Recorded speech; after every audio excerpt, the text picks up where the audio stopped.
parce que les enregistrements sont aussi sur ma page YouTube, là. Je sais pas combien. On vous envoie ça sur la, votre lien WhatsApp, là, de l'Église du Maroc, pour que vous puissiez réécouter cela sur YouTube. Donc, je vous encourage vivement, quand les liens vous sont envoyés, ben, d'aller vous remettre dans le bain des choses qui sont partagées, parce que les choses que nous sommes en train de partager, elles sont sérieuses, elles sont précieuses, et aussi nous les partageons sous inspiration de l'Esprit. Donc, il y a des choses qui sont dites et, euh, et le Seigneur nous interpelle tous.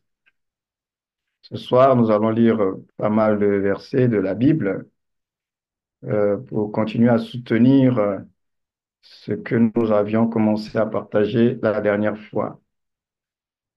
Et c'est très sérieux. Nous sommes en train de parler de combat spirituel, c'est vrai, qui est une réalité aussi vraie que votre nouvelle naissance, nous l'avions vu. Alors, si c'est une réalité aussi vraie que votre nouvelle naissance, vous devez prendre ça très au sérieux. Parce que vous avez des ennemis, vous avez des adversaires, déclarés ou non déclarés, visibles, invisibles, connus ou inconnus. Une chose est certaine, vous êtes dans un environnement spirituel où vous n'avez pas que des amis, vous avez des ennemis. C'est un fait, que vous l'acceptiez ou pas. C'est une guerre. Vous êtes dans une guerre dès l'instant où vous êtes devenu enfant de Dieu. Vous êtes entré dans une guerre. Dès l'instant où vous êtes en alliance avec Jésus, vous êtes entré en guerre. C'est comme la nature qui nous enseigne. Vous savez, prenons le cas de l'OTAN, l'Organisation du traité de l'Atlantique Nord. Il y a plusieurs pays qui sont dans cette alliance-là, qu'on appelle l'OTAN, qui est une alliance militaire. Ça veut dire que si un pays de l'OTAN, membre de l'OTAN, est attaqué par un pays tiers qui n'est pas membre de l'OTAN, la guerre là, qui a été déclarée, tous les pays de l'OTAN se retrouvent en guerre contre le pays qui a attaqué un de leurs membres.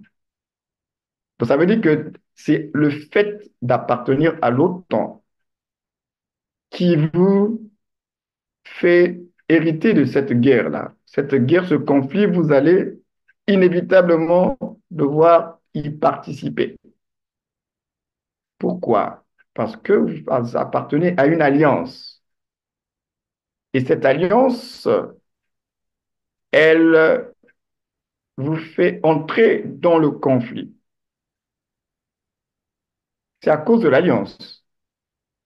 Donc, vous devez comprendre qu'à cause de votre alliance en Christ Jésus, parce que vous êtes dans une nouvelle alliance, par le sang de Jésus, vous êtes dans une nouvelle alliance, cette alliance dans laquelle vous êtes là, elle vous fait entrer automatiquement dans le conflit avec les puissances des ténèbres. Rien à faire. Avant d'être en Christ, nous n'étions pas en guerre et en conflit avec le diable et les démons. Pourquoi? Parce que nous étions de ce royaume-là, des ténèbres, on était esclaves. Le diable n'avait pas le temps de combattre, de faire de nous des adversaires parce que nous étions déjà à sa merci. Donc, avant d'être en Christ Jésus, il n'y avait pas de combat spirituel proprement dit avec ceux qui sont dans le royaume des ténèbres. Ils étaient déjà sous l'autorité de Satan. La guerre et le combat spirituel commencent après votre nouvelle naissance. C'est là où maintenant il y a deux royaumes qui sont en conflit.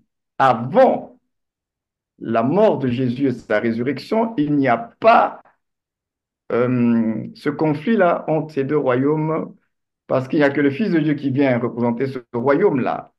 Mais avant la résurrection, il n'y a pas d'adversaire vis-à-vis des païens. Le diable n'est pas l'adversaire des païens, il est l'adversaire des chrétiens. Les païens lui appartiennent, ils sont sous son autorité. C'est pourquoi la Bible dit votre adversaire. Il est adversaire par rapport à nous qui sommes en Christ. Ceux qui ne sont pas en Christ, il n'est pas leur adversaire, il est leur maître. Vous faites la nuance quand Satan est le maître et quand Satan est adversaire. Le diable est maître des païens, mais il est l'adversaire des croyants, ennemi de Dieu. Donc maintenant que vous êtes en Christ, vous ne devez pas être dans la distraction parce que vous êtes né de Dieu, dans une alliance qui est de Dieu, mais cette alliance-là vous a introduit dans un conflit, dans une guerre. Vous avez des ennemis. En fait, les ennemis de Dieu deviennent vos ennemis. Dieu n'a pas d'adversaire parce qu'il n'y a pas de rapport de force avec qui que ce soit. Mais Dieu a des ennemis parce que du point de vue relationnel, Dieu n'est pas aimé par tout le monde. Les ennemis de Dieu sont vos ennemis. Alors, un ennemi, il ne veut pas que tu réussisses, il ne veut pas que tu prospères. Pour être un ennemi, on n'a pas besoin d'avoir le même rapport de force. Quelqu'un peut être ton ennemi, mais c'est ton inférieur de très loin, mais il ne t'aime pas. Un adversaire, c'est qu'il y a un combat entre vous. Vous pouvez vous confronter. Il y a un rapport de force. Mais un ennemi, ça n'implique pas le rapport de force. C'est une affaire de relation. On n'a pas de bonne relation. Il ne m'aime pas. Je ne l'aime pas. Il souhaite mon malheur. Il peut même passer par d'autres personnes pour que le mal m'arrive. Il est contre moi. Et nous avons, nous, adversaires et ennemis. C'est pourquoi il ne faut pas que l'Église soit dans la distraction. On n'est pas là tout seul dans le meilleur des mondes. On est tout seul. Non, la Bible nous parle que nous avons des adversaires, un adversaire et des ennemis. On va lire certains textes encore ce soir, mais je veux encore insister, parce que ce soir, on va encore parler de soumission, parce que la repentance, quand l'esprit de repentance naît en nous, ça doit nous emmener automatiquement à la soumission. Sans repentance véritable, il n'y aura pas de soumission à Dieu. Or, nous avons lu dans Jacques 4, 7, on a dit, soumettez-vous à Dieu, résistez au diable et il fera loin de vous. Or, il n'y a pas de soumission véritable sans repentance véritable. Et nous allons le voir ce soir encore, on parlera de soumission. Mais vous l'avez compris, je l'espère, que vous ne pourrez pas résister au diable sans la soumission. Et je vous l'avais dit, le nom de Jésus n'est pas un nom que l'on mentionne tout simplement comme une formule magique. Le nom de Jésus doit être activé par celui qui l'utilise. Ce n'est pas le fait de mentionner le nom qui libère la puissance du nom. Je veux le répéter. Ce n'est pas la mention du nom qui libère la puissance du nom. Le nom est puissant, c'est vrai. Le nom est redoutable, c'est vrai. Mais la puissance du nom n'est pas relâchée parce que tu mentionnes le nom. La mention du nom de Jésus n'est pas suffisante pour libérer la puissance du nom. C'est faux. Tout le monde peut utiliser le nom de Jésus. Tout le monde peut mentionner le nom de Jésus sans pour autant expérimenter la puissance du nom de Jésus. Et ça, c'est très important. Le nom de Jésus, ce n'est pas une formule magique qui suffit seulement d'utiliser comme ça, au nom de Jésus. Au nom de Jésus, tu vas dire au nom de Jésus, il n'y aura aucun résultat. Et quand il n'y a pas de résultat à la mention du nom de Jésus, ça ne veut pas dire que le nom de Jésus n'est pas fort, puissant. C'est faux. Le nom de Jésus, je le répète, il est fort, il est puissant, il est redoutable. Mais quand il n'y a pas de résultat à la mention du nom de Jésus, le problème ne viendra jamais de Dieu. Le problème, il vient de celui qui utilise le nom. Dieu n'a pas de problème. Il a tout investi dans le nom. Et quand le nom n'est pas activé, quand la puissance du nom n'est pas libérée, c'est qu'il y a un problème et que le problème ne viendra pas de Dieu. C'est que le problème vient de nous. C'est à notre niveau. Et ça, c'est une base que vous devez jamais oublier. Dieu n'a aucun problème. Dieu n'est pas contre nous. Dieu n'est pas contre nous. Dieu est pour nous. Mais lorsque nous ne jouissons pas de ce que nous avons reçu en héritage, c'est que le problème ne vient pas de Dieu, c'est qu'il vient à votre niveau. Nous allons lire un premier texte ce soir, 1 Pierre chapitre 5, versets 5 à 6. 1 Pierre chapitre 5, versets 5 à 6, et nous lirons ensuite le verset 8 à 9. Continuons à parler de soumission ce soir. Repentance, soumission, autorité, puissance. Repentance, soumission, autorité, puissance. 1 Pierre, chapitre 5, verset 5 à 6 et le verset 8 à 9. Si quelqu'un a trouvé, qui nous lise le passage. Je lis la parole de Dieu Oui, la dans parole. Pierre 5, Ouais. versets 5 à 6. 1 Pierre 5, verset 5 à 5. 6, la parole de Dieu nous dit, de même, vous qui êtes jeunes, soumettez-vous aux anciens, et vous, et vous soumettons tous les uns aux autres. Revêtez-vous d'humilité, car Dieu s'oppose aux orgueilleux, mais il fait grâce aux humbles. Verset 6. Humiliez-vous donc sous la puissante main de Dieu, afin qu'il vous élève au moment venu. Verset 8 à 9. Soyez sobres, restez vigilants. Votre adversaire, le diable, rôde comme un lion rougissant, cherchant qui dévorer. Résistez-lui avec une foi inébranlable, sachant que les mêmes souffrances sont imposées à vos frères et sœurs dans le monde.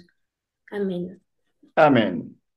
Ce texte est riche en informations, en révélations par rapport à cette question d'autorité.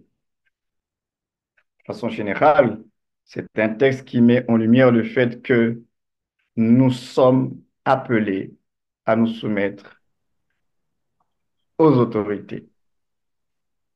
Et nous le verrons ce soir. Quand on parle d'autorité ici, on commence d'abord par l'autorité supérieure, qui est Dieu lui-même. Il est l'autorité des autorités. Mais vous conviendrez avec moi, on va le lire tout à l'heure, que ce n'est pas qu'une question de Dieu, c'est également les autorités établies par les hommes. Si vous n'êtes pas capable de vous soumettre, parce qu'on va parler du lien entre la soumission et les autorités, pour amener la soumission de nos ennemis. Si on n'est pas capable d'être soumis à des autorités, je peux vous rassurer que dans le monde spirituel, on le verra ce soir, aucun esprit, aucune puissance ne sera soumis à vous. Mais je ne vais pas anticiper, mais je vais quand même lancer déjà ça, pour que vous compreniez que la notion de soumission, là on est en train de parler de combat spirituel, donc on est dans la sphère maintenant d'autorité et de puissance. Parce que le combat spirituel, on ne le mène pas comme ça, on le mène en utilisant l'autorité de Dieu. Or, en matière d'autorité, il y a des principes, il y a des lois, il y a un protocole. Et je vous avais dit également, vous ne savez pas à quel moment de la journée, de la semaine, l'ennemi a décidé de vous attaquer ou de nuire à votre vie. Vous ne savez pas.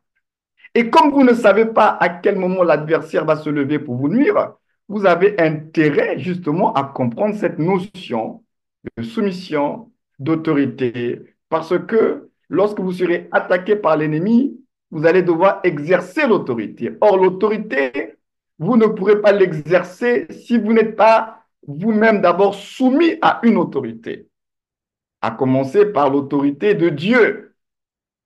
Donc vous comprenez que c'est sérieux parce que si un enfant de Dieu n'apprend pas la soumission, puisqu'il y a des textes qui en parlent, le monde des esprits ne sera pas soumis à vous. Parce que dans le monde des esprits, ils savent, ils connaissent les notions d'autorité. Dans le monde des esprits, ils connaissent les lois, ils connaissent les principes. On va lire un deuxième texte dans Romains chapitre 13, versets 1 à 2. Et une personne va nous préparer Tite 3, verset 1. Romains 13, verset 1 à 2, et puis Tite chapitre 3, le verset 1er. Romains 13, verset 1 à 2, Tite 3, verset 1er. Et pour ceux qui prennent des notes, et nous allons terminer par 1 Pierre 2, verset 13. 1 Pierre 2, verset 13. Donc je reprends tous les passages qu'on va lire. Le Jacques 4, 7, déjà, on le connaît. Romains 13, 1 à 2. Tite, chapitre 3, verset 1er. Et enfin, 1 Pierre, chapitre 2, le verset 13. Alors, on va lire Romains 13, verset 1 à 2. Et les autres passages, vous allez préparer les lecteurs. Cela. Amen. Je lis la parole au nom du Seigneur Jésus. Romains 13, verset 1 à 2, la parole dit ceci. Que toute personne soit soumise aux autorités supérieures, car il n'y a point d'autorité qui ne vienne de Dieu, et les autorités qui existent ont été instituées de Dieu. C'est pourquoi celui qui s'oppose à l'autorité résiste à l'ordre que Dieu a établi, et ceux qui résistent attireront une condamnation sur eux-mêmes. Amen. Amen. Déjà, les textes eux-mêmes n'ont pas besoin qu'on fasse trop de commentaires, ils sont très parlants. Tite 3, verset 1er.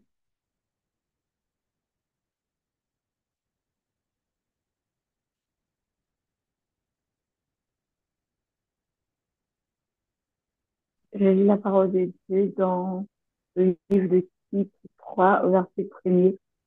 Rappelle-leur d'être soumis aux magistrats et aux autorités, d'obéir, d'être prêts à toute bonne œuvre. Amen. Rappelle-leur d'être soumis aux autorités. Et enfin, Pierre 2, 13. Je lis la parole de Dieu dans 1 Pierre 2, verset 13. Soyez soumis à cause du Seigneur à toute autorité établie parmi les hommes, soit au roi comme au souverain. Amen. Amen. On nous parle de soumission, on nous parle d'autorité. Les passages que nous avons lus ce soir. Je vous avais dit tout à l'heure que dans le monde spirituel, ils savent, ils, euh, ils savent reconnaître qui est qui. Et le monde spirituel, il fonctionne avec des lois, avec des principes que Dieu a mis en place. Et ces lois et ces principes-là,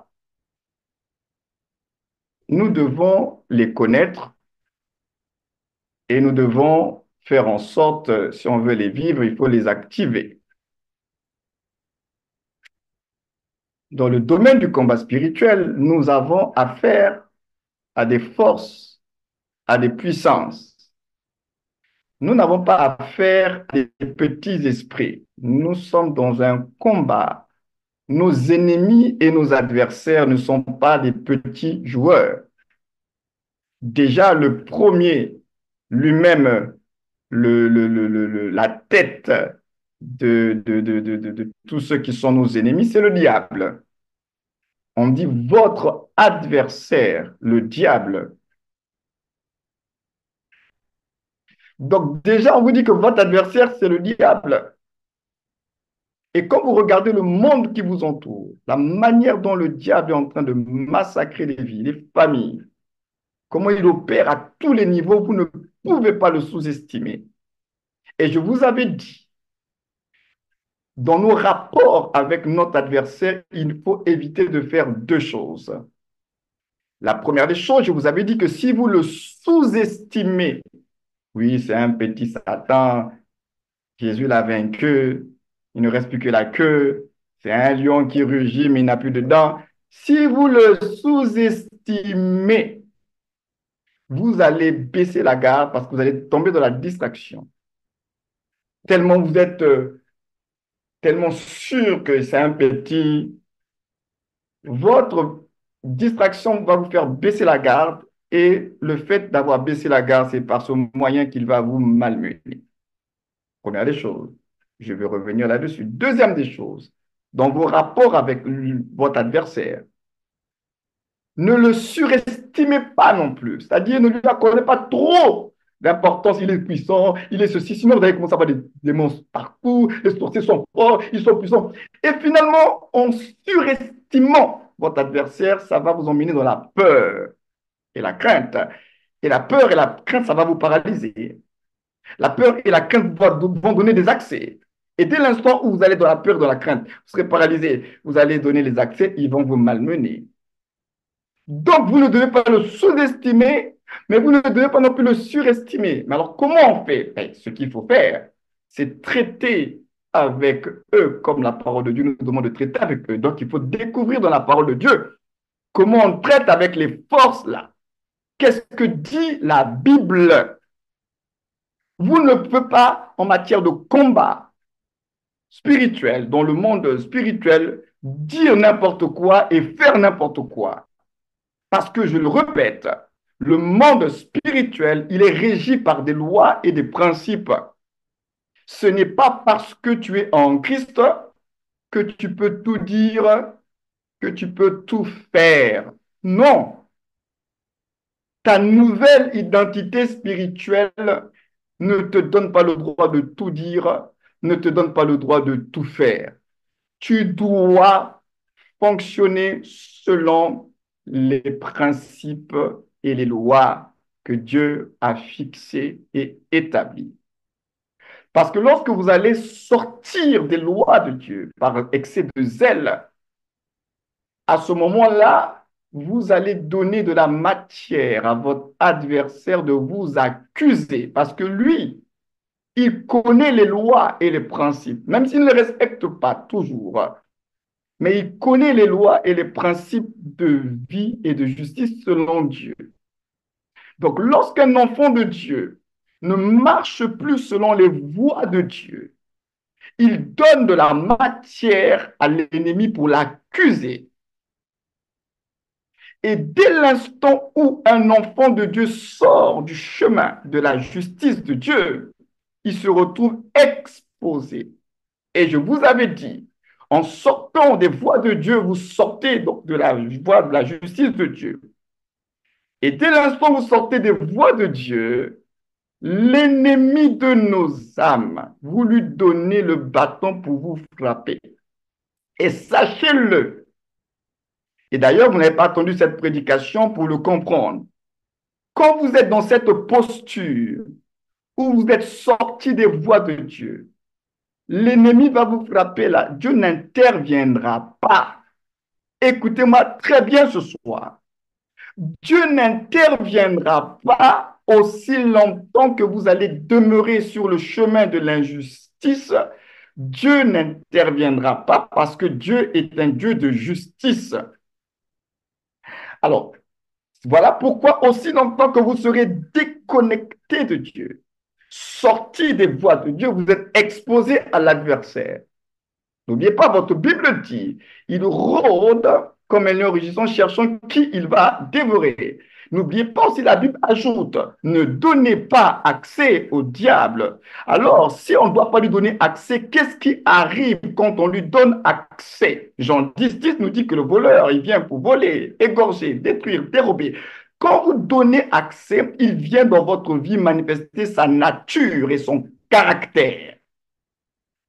Et quand il vient manifester dans votre vie sa nature et son caractère, là, il vient détruire. Lui, il vient que pour détruire. Voilà pourquoi vous allez trouver des enfants de Dieu. Ils sont nés de Dieu. Mais comme ils ont donné des accès à l'ennemi, l'ennemi est venu et il a malmené leur vie. Ça ne veut pas dire pourtant que tu n'es plus un enfant de Dieu. Tu es toujours un enfant de Dieu. Hein? Tu es toujours un enfant de Dieu. Mais le problème, c'est que tu as donné accès. Tu as ouvert des portes. Et donc, comme tu as ouvert les portes, qu'est-ce qui se passe? Mais sur le plan spirituel, tu lui as donné le droit légal de te frapper. C'est ça ce que vous devez comprendre. C'est que l'ennemi de nos âmes, là, il nous met la pression. Il nous met la pression pour que nous-mêmes, nous puissions, à cause de la pression, lui donner le droit légal. Parce que tout ce qu'il va faire dans vos vies, depuis que vous êtes en Christ, il va le faire de façon illégale. Il va faire des choses qui ne sont pas légales. C'est là où le chrétien exerce son autorité. Nous exerçons notre autorité en Christ parce que nous constatons que ce que fait Satan dans ma vie, ce n'est pas normal. Je ne dois pas vivre ceci, je ne dois pas expérimenter cela. Tant que tu marches dans la justice de Dieu, le diable ne peut pas de façon légale ni t'accuser, ni te frapper parce qu'il n'y a aucune légalité de sa part parce que tu marches selon la justice de Dieu. Mais si tu cesses de marcher selon la justice de Dieu, tu ouvres les portes à l'ennemi et là, tu lui donnes le droit légal de te frapper. C'est des choses qu'il faut comprendre. C'est une question de légitimité, de droit légal. C'est pourquoi le chrétien ne doit pas être dans la distraction. Nous sommes beaucoup dans la distraction et nous ne comprenons pas les lois spirituelles et les principes spirituels. Le diable, il les connaît. Mais à votre avis, il trouve du plaisir à nous conduire, on va le voir, je veux encore anticiper pourquoi il va nous conduire sur la voie de la désobéissance et de l'insoumission. Satan sait, si vous ne le saviez pas, mais je vous informe ce soir, Satan sait que s'il réussit à nous conduire sur le chemin de l'insoumission, nous n'aurons plus l'autorité légale de le soumettre, lui et ses démons, lorsque nous sommes attaqués par eux. Satan sait que l'insoumission ne produit pas la soumission. Il le sait. Lorsqu'il te conduit, toi, à vivre une vie chrétienne toujours dans l'insoumission, dans la désobéissance à Dieu, il sait que par ce moyen-là, il est en train de faire en sorte, en fait, il est en train de désactiver, d'annuler la légitimité de ton autorité. C'est-à-dire que si tu exerces l'autorité dans cet état d'insoumission, tu n'es plus légitime. Je vous ai parlé des choses de la vie. Même un président de la République. Quand on est président de la République, je parle des vrais, hein, je ne parle pas de ceux qui contrôlent le pays, les dictateurs, je parle des vrais dans des pays où on essaie quand même de respecter la démocratie et puis les lois. Même le président de la République, pour votre information, il n'est pas au-dessus des lois ni de la Constitution. La Constitution est au-dessus même du président. Le président, il est président, c'est vrai, mais il est soumis à la Constitution. Donc, ça veut dire qu'aussi longtemps que le président respecte la Constitution, il reste légitime dans l'exercice de ses fonctions. Mais dès l'instant où le président cesse de respecter la Constitution, il y aura destitution, il ne sera plus légitime. Les gens vont dire qu'il a violé la Constitution, on va demander son départ, on va demander sa destitution. Ça veut dire que son autorité ne sera plus légitime. Donc, s'il exerce son autorité dans cet état-là, il l'exerce de façon illégitime. Pourquoi, à ce moment-là, son autorité devient illégitime? Parce qu'il ne respecte plus l'autorité qui est au-dessus de lui, ce qu'on appelle la Constitution. Et les gens qui connaissent la Constitution peuvent à ce moment-là dire non, il n'est plus notre président, il a transgressé la Constitution, nous, on ne le reconnaît plus. Donc, même si le monsieur fait des annonces, voilà, on va faire ci, on va faire ça pour le pays, les gens vont dire non, on ne va pas t'obéir. Pourquoi les gens auront le courage de dire non, on ne va pas t'obéir? Tout simplement parce que le monsieur ne respecte plus l'autorité que dessus de lui, ce qu'on appelle la Constitution. Sur le plan spirituel, les amis, c'est comme ça que ça fonctionne. Si vous ne respectez pas les lois de Dieu et que vous n'êtes pas soumis à l'autorité de la parole de Dieu, je peux vous assurer, quand vous allez prendre l'autorité au nom de Jésus aux puissances des ténèbres qui dérangent votre vie, ils ne vont pas vous être soumis. Ils ne vont pas vous être soumis. Pourquoi? Parce que toi-même, tu es un transgresseur, tu es un insoumis. Tu es un rebelle à l'autorité. Donc, c'est très sérieux le sujet que nous sommes en train de partager. Parce que, comme je vous l'avais dit, on ne sait pas à quel moment l'ennemi va nous attaquer. Alors, n'ayant pas compris cela, on utilise le nom de Jésus à tout va. Au nom de Jésus, au nom de Jésus, au nom de Jésus. Oui, mais toi, quand tu utilises le nom de Jésus, rassure-toi que tu l'utilises dans un état de légitimité.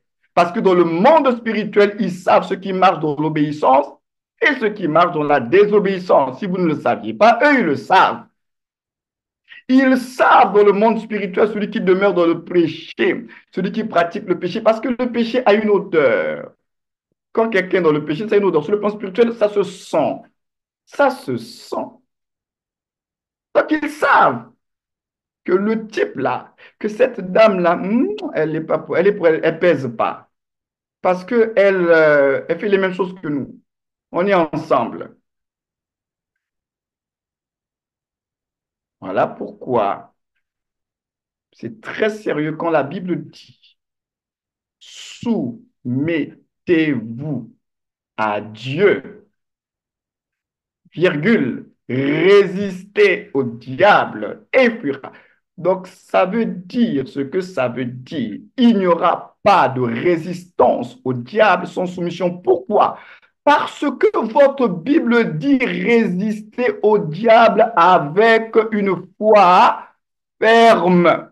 Donc, c'est la foi ferme qui permet de résister au diable. Or, que dit la Bible? La foi vient de ce qu'on entend. Ce qu'on entend vient de la parole. Donc, en d'autres termes, c'est ton obéissance à la parole de Dieu qui te permettra de résister au diable. Si tu n'es pas soumis à la parole de Dieu, tu ne pratiques pas la parole de Dieu. Même si tu cries au nom de Jésus, il ne va rien se passer. Je te dis la vérité.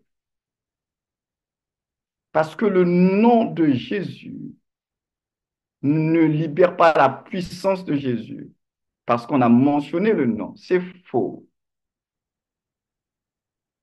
Souvent, on prend l'exemple des fils de Séva. Ils ont utilisé le nom, ils ont mentionné le nom. Ils ont voulu exercer une autorité, mais ils n'étaient pas légitimes. La notion, frères et sœurs, de légitimité dans le monde spirituel, c'est très sérieux. C'est pourquoi je vous avais parlé de trois choses. Je vous ai parlé de soumission, légitimité et de puissance. Soumission, légitimité, puissance. Si nous voulons mener des bonnes batailles dans le combat spirituel par rapport à tout ce qui nous oppresse, à tout ce qui nous attaque, premièrement, il faut que nous puissions d'abord être soumis, nous, à une autorité.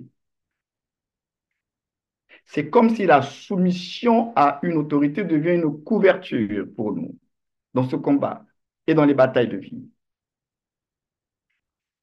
Et quand tu es soumis à l'autorité, ça te rend légitime d'exercer, toi, l'autorité. Je vais le répéter. Quand tu es soumis à une autorité, ça te rend légitime d'exercer l'autorité. Et quand tu es légitime d'exercer l'autorité, ça va libérer la puissance. Donc, soumission, légitimité, puissance. La puissance ne peut pas être libérée dans la vie d'une personne qui n'est pas légitime. C'est-à-dire, quelqu'un qui vit avec le péché, qui flirte avec le péché, qui cohabite avec le péché, qui demeure avec le péché et qui reste avec le péché là pendant des mois, voire des années. Si tu es dans cet état-là, tu ne pourras pas exercer ton autorité spirituelle parce que dans le monde des ténèbres, ils ne vont pas t'écouter. Tu vas faire que du bruit. Ils ne t'écouteront pas. Ils vont faire semblant, mais ils ne se soumettront pas. Pourquoi? Parce que toi-même, tu n'es pas soumis à une autorité et à l'autorité de Dieu. Et c'est très sérieux. C'est pourquoi il y a toujours cette notion, on cherche à savoir, mais il est sous quelle bannière? Dans le monde spirituel, on cherche à savoir, mais il est sous quelle, il est sous quelle autorité? Regardez même dans la vie et même sur le plan du mariage. La femme mariée est sous l'autorité de son mari. Son mari, c'est son autorité. Voilà pourquoi en matière d'autorité, elle a besoin d'être, on a dit quoi, femme, soyez soumise. Femme, soyez soumise. Donc, quand on est sous une autorité, on attend de cette personne ce qu'on appelle la soumission.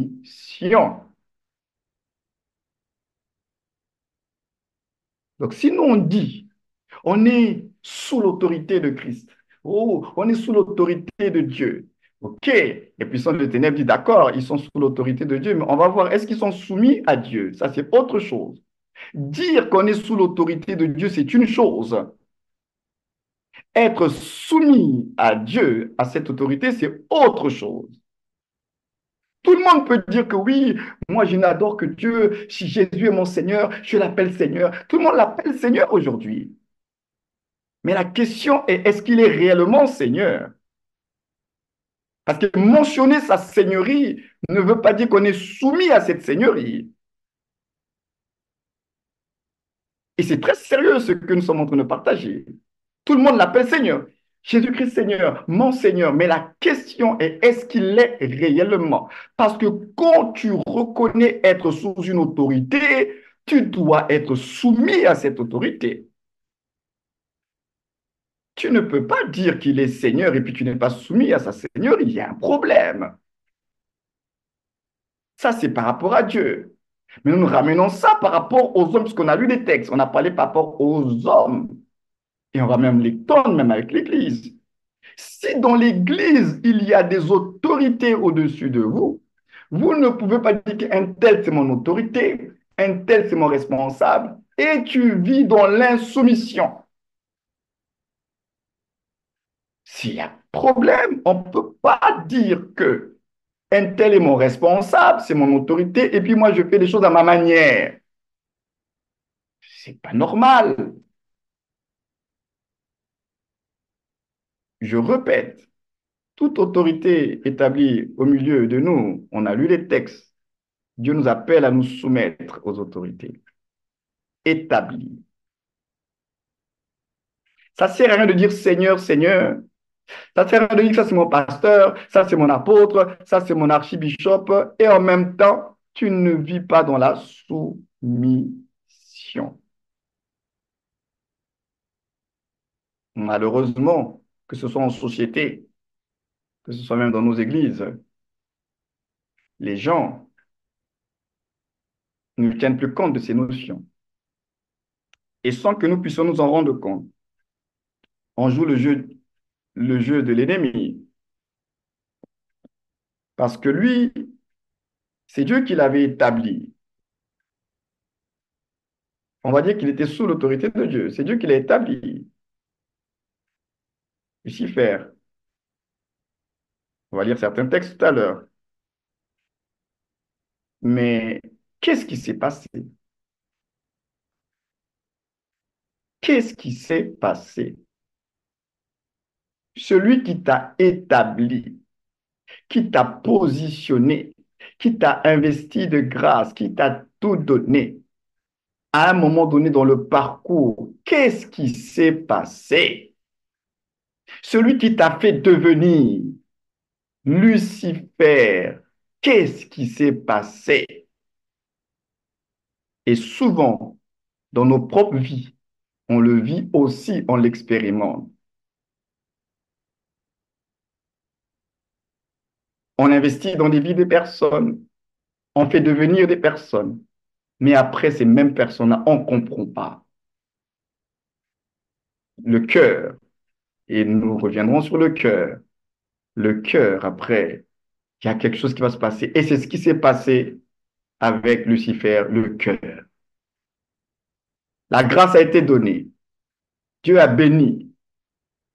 Mais le cœur, le combat spirituel, les amis, si vous n'apprenez pas à veiller sur l'état de votre cœur.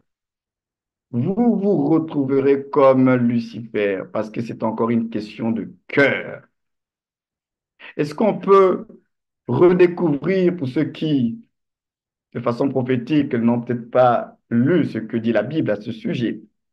On va lire trois passages. Le premier dans Ésaïe 14, 12 à 15. Ésaïe 14, 12 à 15 sont les images prophétiques qui nous parlent un peu de Lucifer avant sa chute. Ésaïe 14, 12 à 15, et qu'une autre personne nous prépare Ézéchiel 28, mais rien que le verset 14. Ézéchiel 28, le verset 14. Et enfin, nous allons terminer par 1 Timothée 3, versets 5 à 6. 1 Timothée 3, versets 5 à 6. Je reprends les textes que nous allons lire. Ésaïe 14, 12 à 15. Ézéchiel 28, verset 14. Et puis 1 Timothée 3, verset 5 à 6. Donc, ceux qui ont trouvé, vous avez la liberté de pouvoir Je prendre la parole et de lire. je lis la parole au nom du Seigneur Jésus. Ésaïe 14, verset 12 à 15. La parole dit ceci, à partir du verset 12. Te voilà tombé du ciel, astre brillant, fils de l'aurore. Tu es abattu à terre, toi le vainqueur des nations. Tu disais en ton cœur, je monterai au ciel, je lèverai mon trône au-dessus des étoiles de Dieu. Je m'assiérai sur la montagne de l'assemblée, je serai sur le sommet des nues, je serai semblable au Très-Haut. Verset 15. Mais tu as été précipité dans le séjour des morts, dans les profondeurs de la fosse. Ah. Amen. On s'arrête là. Ézéchiel 28, 14. Ce sont des Oui, images, des allégories qui nous parlent un peu en substance de ce qui s'est passé. Ézéchiel 28, verset 14. je lis la parole de Dieu dans Ézéchiel 28, verset 14. Tu étais un chérubin protecteur aux ailes déployées. Je t'avais placé et tu étais sur la sainte montagne de Dieu. Tu marchais au milieu des pierres étincelantes. Amen. Amen. Tu peux continuer après la suite. Tu as été intègre dans tes voies de- depuis le jour où tu fus créé jusqu'à celui où l'iniquité a été trouvée chez toi. Par la grandeur de ton commerce, tu as été rempli de violence et tu as péché. Je te précipite de la montagne de Dieu et je te fais disparaître, chérubin protecteur, du milieu des pierres étincelantes. Ton cœur Mhm. s'est élevé à cause de ta beauté. Tu as corrompu ta sagesse par ton éclat. Je te jette par terre. Je te livre en spectacle au roi. Par la multitude de tes iniquités, par l'injustice de ton commerce, tu as profané tes sanctuaires. Je vais sortir du milieu de toi un feu qui te dévore. Je te réduis en cendres sur la terre aux yeux de tous ceux qui te regardent. Voilà, on peut s'arrêter là. Ce sont des allégories, des images, et tout un langage spirituel de Dieu qui nous parle, entre autres, de ce qui s'est passé avec Lucifer. Déjà, on va dire 1 Timothée 3, 5, 6 tout à l'heure, que quelqu'un le prépare, 1 Timothée 3, 5 à 6. Mais là, pour revenir un peu à Lucifer, il a été investi. Dieu l'a béni. Dieu l'a doté de capacités. Dieu l'a positionné. Mais il dit, à cause de son cœur, il s'est passé quelque chose dans son cœur. Il était rayonnant de gloire. On l'appelle porteur de lumière. Il était, voilà, le cœur. Tout est parti du cœur. Et je vais insister encore là-dessus tout à l'heure que tout part du cœur, les amis.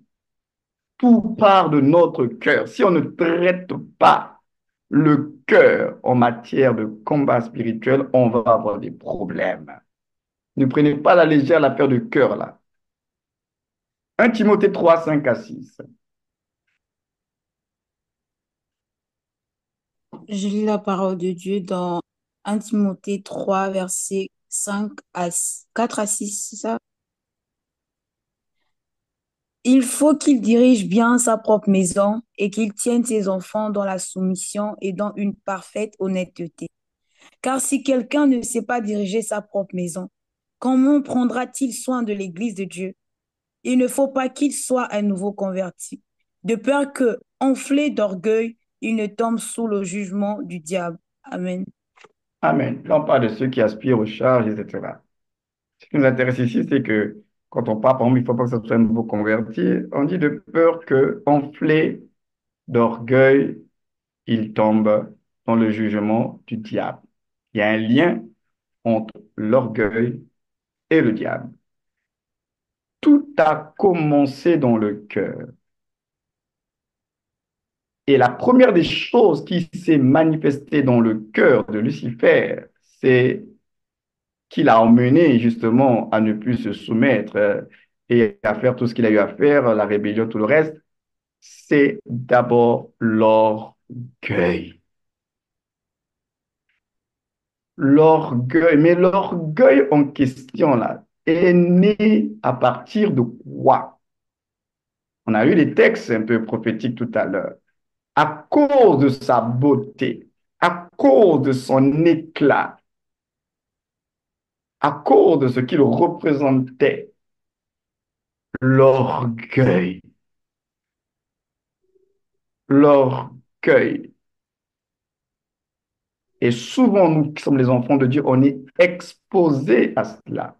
Dieu, vous l'aurez remarqué et compris, Dieu ne trouve aucun problème à nous bénir. Dieu ne trouve aucun problème à nous investir d'autorité et de grâce. Pour Dieu, il n'y a pas de problème. Le problème, les amis, ce n'est pas ce que nous recevons de Dieu. Le problème, c'est que quand nous recevons de Dieu, là, ça nous met dans quel état? Dieu, lui, ne pêche pas en nous bénissant. Dieu ne pêche pas en te faisant du bien. Non, au contraire, il trouve du plaisir. Mais le problème, c'est nous. C'est les bénéficiaires de cette grâce-là. Qu'est-ce que nous en faisons et comment on devient avec cette grâce-là? Et c'est là tout le problème. Sans oublier que nous avons en nous ce qu'on appelle le libre arbitre.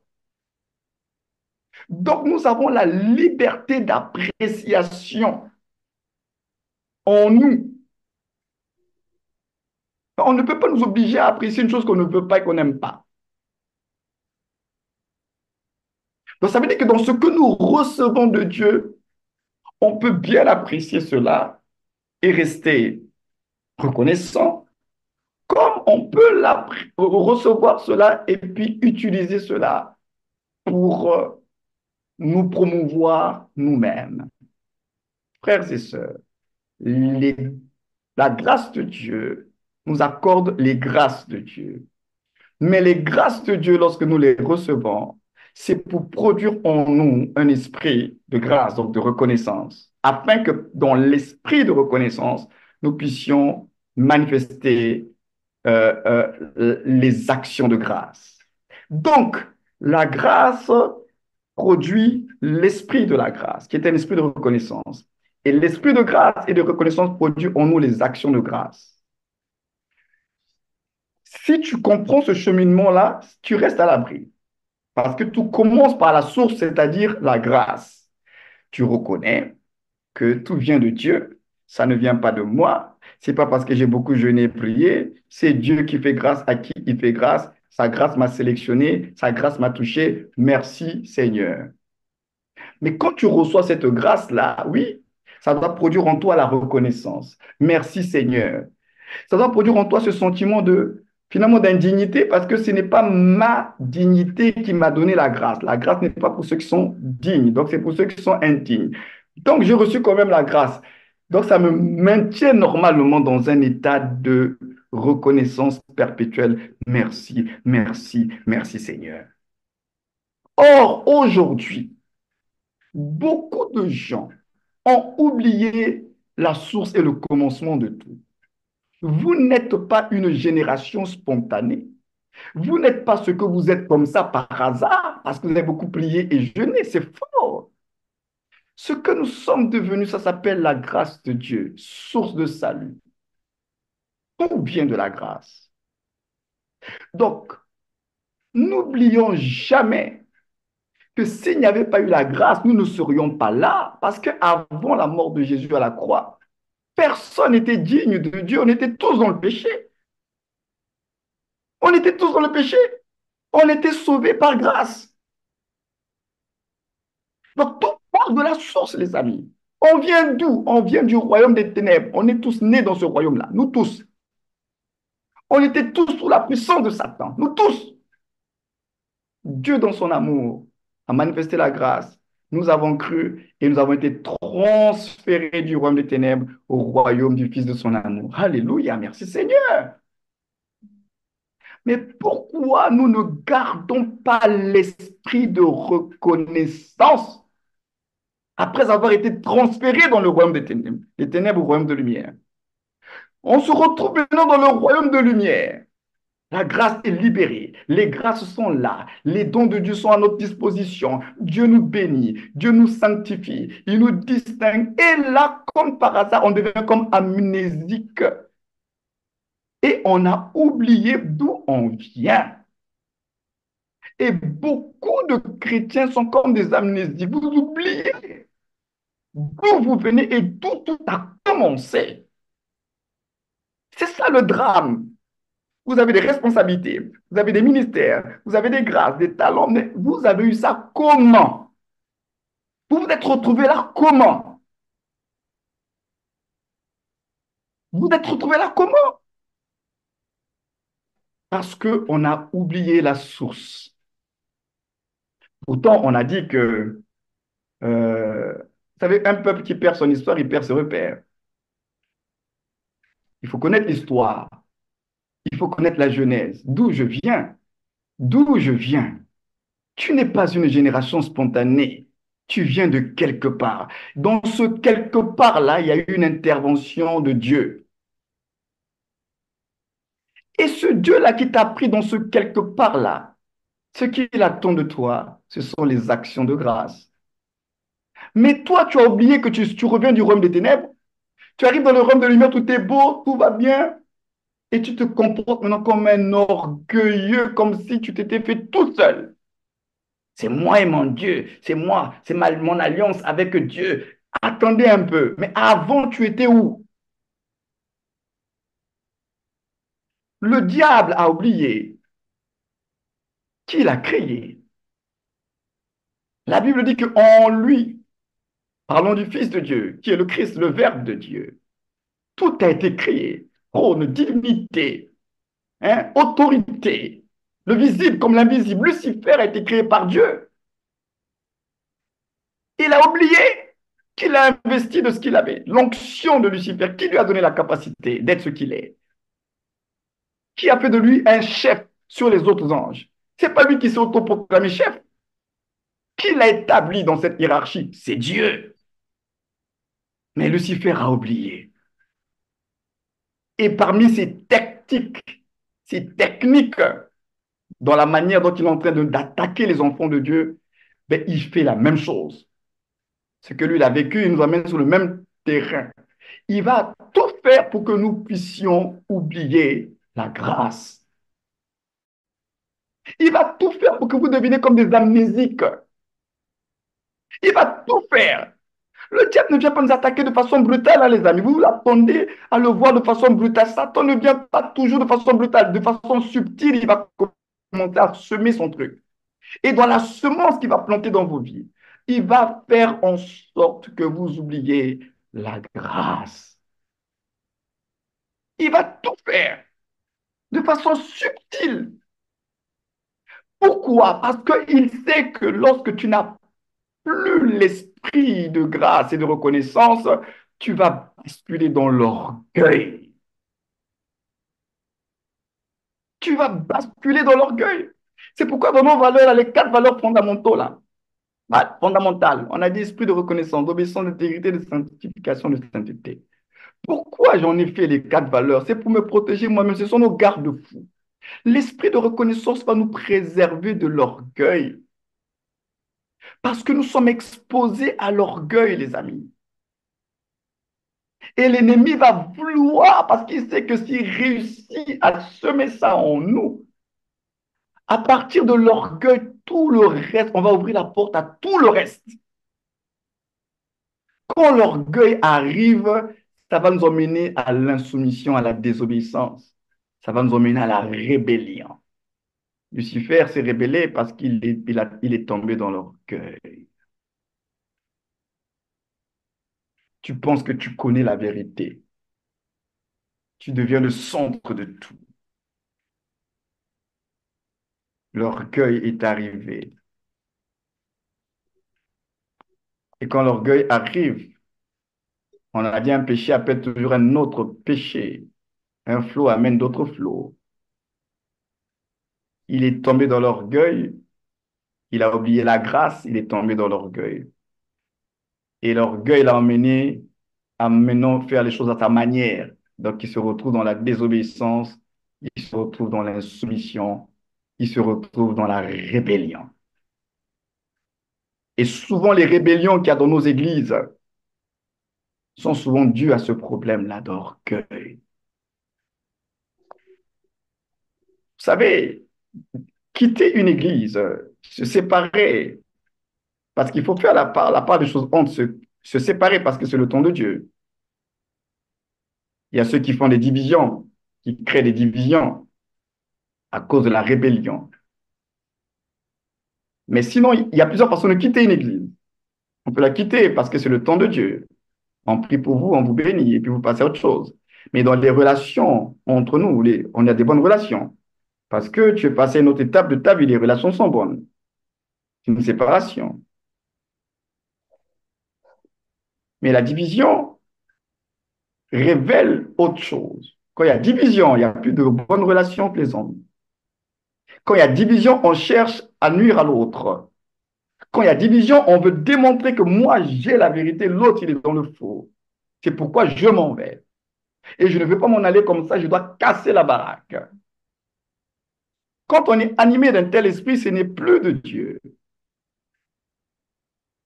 Mais quand on va tirer la ficelle qui a amené cette division et un tel comportement, l'orgueil. L'orgueil, parce qu'on pense qu'on est suffisant, on pense qu'on est capable, on pense qu'on ne m'écoute pas, moi, moi et moi. Et là, l'orgueil est là. Mais Dieu, les amis, n'est pas bête. Mais prenons le cas de l'Église. Quand Dieu établit une autorité dans une Église, l'autorité que Dieu établit dans une Église n'est pas une personne parfaite. Hein. Loin de là, Dieu n'a jamais établi des gens parfaits, pour votre information. Les personnes que Dieu a choisies là, dans la Bible, lisez vous-même tous les manquements qu'ils avaient là. Mais Dieu les a choisis. Pourquoi j'aime bien David? On dit l'homme selon le cœur de Dieu. L'homme selon le cœur de Dieu, mais le gars là, il n'est pas très sérieux. Hein? Vous pensez que le jour où David a commis le péché avec Bathsheba et toutes les conséquences là, c'est là où Dieu a découvert, mais tiens, mais le type là, je me suis trompé à son sujet, j'ai été trop vite dans mon appréciation le concernant. Parce que qu'est-ce qui s'est passé? Il y a eu convoitise. Il y a donc convoitise, adultère, il y a eu mensonge, il y a eu meurtre. David a convoité. David a commis l'adultère. David a menti. David a fait tuer. Mais Dieu dit, c'est l'homme selon mon cœur. Mon Dieu. Mais sur quelle base, Seigneur, tu dis que c'est l'homme selon ton cœur? Nous, on voit bien que David, là, c'est un voyou. David avait ses manquements. Mais la différence entre David et Saül, c'est que David, quand il péchait, il savait se repentir et revenir à Dieu. Il ne se justifiait pas. Saül, quand il péchait, il ne revenait pas à Dieu, il trouvait que des raisons et des excuses. Donc vous comprenez que le problème, ce n'est pas tant le péché pour Dieu. Le problème de Dieu, c'est que quand tu pêches, là, tu fais quoi? Quand tu pêches, tu fais quoi? Tu restes dans le péché ou tu reviens à Dieu? C'est qu'on parle de repentance ici. David était l'homme selon le cœur, pas parce qu'il ne péchait pas parce qu'il était juste et parfait, mais parce que David, même quand il péchait, il savait comment revenir au cœur de Dieu. Saül a fait moins de bêtises que David, humainement parlant, mais Saül ne savait pas revenir à Dieu. Il était toujours en train de trouver des excuses. Il était toujours en train d'accuser les autres, toujours en train de se justifier. Voilà qui a fait toute la différence, les amis. Donc David n'est pas l'homme selon le cœur de Dieu parce qu'il est parfait. Donc quand Dieu élève au milieu de vous des autorités, des responsables, c'est pas parce que humainement parlant, ils sont parfaits. Ah non, non, non, non, non. Même moi-même qui vous parle là, quand Dieu m'a élevé au Maroc, là, je n'étais pas le meilleur de tous, hein. Je n'étais pas le meilleur. Dieu il sait pourquoi il choisit les gens. Ah oui, moi-même je suis un témoignage vivant. Je n'étais pas le meilleur. Mais la grâce a pris ce qui était faible. La grâce a pris ce qui est vil pour confondre tout le reste. Dieu ne choisit pas des gens qui sont parfaits. Dieu voit nos cœurs. Dieu voit nos cœurs. Dieu voit nos cœurs. Et c'est à cause de ce cœur-là que le diable va s'acharner sur certaines personnes. Parce qu'il sait que tu as un bon cœur, mais je vais tout faire pour t'éloigner de ce Dieu-là. Il va te mettre la pression. Satan ne met pas la pression à n'importe qui, hein. Quand tu es un chrétien, il y a beaucoup de pression dans ta vie. Ça veut dire que tu portes des fruits et que tu déranges quelque part. Satan ne perd pas le temps. Il connaît la valeur du temps. Donc, quand il s'acharne sur une personne, c'est que tu déranges cette personne. Tu le déranges, le rend des ténèbres.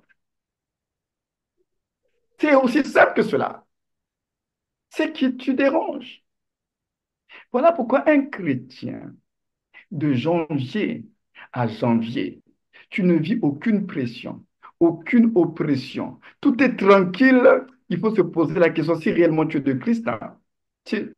Tu, tu deviens même suspect parce que dans le royaume de ténèbres et avec le royaume de Dieu, c'est qu'il y a toujours un combat. La Bible dit que quiconque, c'est votre Bible qui le dit, c'est pas l'apôtre. On dit quiconque voudra vivre pieusement en Jésus-Christ, il sera persécuté. Donc, aussi longtemps que tu vas chercher à te consacrer davantage à Dieu, sache que la persécution t'attend. Tu ne peux pas fuir ça. Donc, si tu décides, je veux me consacrer à Dieu, je veux me sanctifier davantage, mais sache que plus tu veux te sanctifier, là, plus tu vas avoir des combats. Donc, c'est normal. Donc, si tu commences à vivre certains combats, surtout si tu n'as pas péché, ça veut dire que c'est parce que tu te sanctifies, c'est parce que tu es consacré, c'est parce que tu crains Dieu. Mais je le répète, si de janvier au 31 décembre, tu as une année tranquille, il n'y a rien, c'est que tu es suspect, c'est que tu es déjà dans le camp de l'ennemi, c'est sûr, parce que ce n'est pas normal. Au contraire, tu dois même trouver anormal que tu ne sois pas sous l'oppression. Je vous dis la vérité, ça doit même être anormal. Parce qu'il y a un enfant de Dieu qui est la lumière et qui est porteur de vérité. Dans un monde qui est antichrist, tu ne peux pas faire l'unanimité. Comment dans un monde qui est antichrist, tu veux faire l'unanimité? Comment? Ce n'est pas possible. L'esprit de ce monde, ce n'est pas l'esprit de Dieu. C'est un esprit qui est antichrist. Toi, tu vas passer ton temps dans la consécration. Tu es attaché à Dieu. Tu te sanctifies et puis le monde t'acclame. Non! Tu ne pourras pas être acclamé. Donc, le combat, finalement, de la vie chrétienne, c'est normal. Le problème, ce n'est pas le combat. Le problème, c'est dans quel état tu es quand il y a le combat. Dans quel état tu es quand l'ennemi se lève contre toi. C'est ça le vrai problème. Ce n'est pas le combat jusqu'à ce que Jésus revienne pour votre information. Nous allons être dans le combat. Ça ne s'arrêtera pas. Mais la différence, c'est ton attitude qui va changer. Ce qui va changer, c'est ta foi finalement. C'est comment tu vas gérer les combats de la vie. C'est comment tu vas gérer les réalités de la vie. C'est ça qui va changer. Si hier tu pleurais pour n'importe quoi, tu vas grandir dans la révélation, tu vas grandir dans la connaissance et là maintenant tu vas être beaucoup plus dans l'assurance. Mais les combats, les amis, on aura toujours jusqu'à ce que Jésus revienne. Donc déjà, C'est pas pour vous décourager ce soir, mais c'est la vérité. Le problème, c'est pas le combat. Le problème, c'est comment nous allons gérer ça. Le problème, c'est quand le diable rôde là, il te trouve dans quel état? Souvenez-vous, seule la soumission amène la soumission. Et ça, c'est une phrase, il faut quand même vous le noter quelque part. Peut-être que ça sera parmi les paroles de cette semaine. Seule la soumission amène la soumission. Il faut être soumis quelque part pour que tu sois soumis. Si tu n'es pas soumis à Dieu, le diable et les démons ne te seront pas soumis. C'est aussi simple que cela. Si tu n'es pas soumis à Dieu, les démons, les sorciers de ta famille ne seront pas soumis à toi quand tu vas exercer l'autorité. Parce que toi-même, tu n'as pas compris que dans le monde spirituel, en matière de soumission et d'autorité, il y a justement cette notion, il faut se soumettre à l'autorité. Parce que le monde spirituel, le combat spirituel, c'est une confrontation d'autorité, de force et de puissance. Alors, dans la confrontation de force et de puissance, il faut être soumis à une autorité. Si tu n'es pas légitime, tu vas pas durer longtemps. C'est pourquoi, en matière d'autorité et de pouvoir, il faut être légitime, parce que toute autorité doit s'exercer en toute légitimité. Je vous ai dit que quand l'autorité n'est pas exercée en toute légitimité, vous n'allez pas être écouté et on ne va pas se soumettre à vous. On va même demander votre destitution parce que vous êtes transgresseur. Et je vais peut-être faire sourire certaines personnes ce soir. Je ne sais pas qui connaît Israël Bongo Lor. Vous avez entendu parler de lui. Israël Bongo Lor. Israël Bongo Lor, là, c'est le type là qui s'est fait passer pour un député sénateur en RDC. C'est un chômeur qui s'est fait passer pour un député sénateur et qui a assisté aux réunions comme député sénateur Israël Bongolo. Dans le cas, il était là. Les policiers se mettaient au garde à vous devant le gars. Un chômeur, il s'est fait passer pour un député sénateur en RDC. C'est ce qui fait la chronique en ce moment. On en parle partout là. Israël Bongolo. Il se présente comme une autorité. Mais donc, il a même signé des contrats. Il a même été reçu par des grandes autorités, des présidents d'assemblée. Mais le gars, là, il n'est pas légitime. Il n'est pas légitime. Mais il l'a fait de façon illégitime, illégale. Il a réussi à tromper tout le monde. Et quelquefois, le diable, il fait comme ça. Aussi longtemps que vous ne le démasquez pas, Satan va opérer dans vos vies de façon illégitime et illégale. Le gars a fait des mois et des mois, il était à l'Assemblée, et puis il appelait les gens, mes collègues, mes collègues, mes collègues, toi tu es un chômeur. Mais les gens ont le courage de fou, mais la belle famille, là, vraiment, ils ont le courage de fou, hein? Quel courage, quelle audace! Tu vas aller à l'Assemblée, au Parlement, avec une écharpe de député, et les policiers se mettent au garde à vous devant toi. Tu tiens même des discours, des interviews à la télé. Mon Dieu, il faut avoir un courage de malade pour faire un truc comme ça là. Mais souvent, c'est comme ça que notre ennemi, il travaille de façon illégitime. Il va te faire croire des choses qui ne sont pas vraies. Mais si toi, tu ne connais pas la vérité, celui qui est dans le mensonge, il va te rouler. Le contrepoids au mensonge, c'est la vérité. Plus nous connaîtrons la vérité, plus facilement nous allons déceler le mensonge. Quand on connaît les lois, quand on connaît les principes, celui qui vient avec des lois contraires, on va se dire que non, là, il y a quelque chose qui ne va pas. Là, il y a un truc qui est anormal. C'est pourquoi je vais revenir à notre adversaire, puis avoir un petit moment. de prière, parce que ça, c'est le sujet qui va nous accompagner jusqu'à vendredi. Donc, c'est quoi ce soir, je pose encore un peu le cadre et j'insiste un peu plus. L'insoumission commence dans le cœur. Satan a basculé en rébellion parce que dans son cœur, il est tombé dans l'orgueil. Donc, dans le cheminement des choses, il y a l'orgueil. Ça a commencé par l'orgueil. Le péché de Satan, c'est l'orgueil. Le premier péché, s'il faut le dire ainsi, c'est l'orgueil. Mais or, Dieu n'a pas créé le péché. C'est pas Dieu qui fabrique le péché parce que le péché, c'est faire manquer le but. Quelquefois, vous ne savez pas ce que c'est le péché. C'est faire manquer le but, c'est faire les choses qui sont contraires à ce que Dieu veut. C'est ça le péché. Donc, quand on dit qu'il a péché au ciel, oui, pourquoi il a péché au ciel? Mais parce que Dieu a mis en lui et en nous ce qu'on appelle le libre arbitre. Les anges ont le libre arbitre. Ils peuvent accepter comme refuser les choses comme nous. Donc, Satan, à cause de son éclat, de sa beauté, de son commerce et de tout ce qu'il représentait, il a fait un choix. Il a commencé à trop s'apprécier, il a commencé comme... C'est lui-même, il a pris une décision.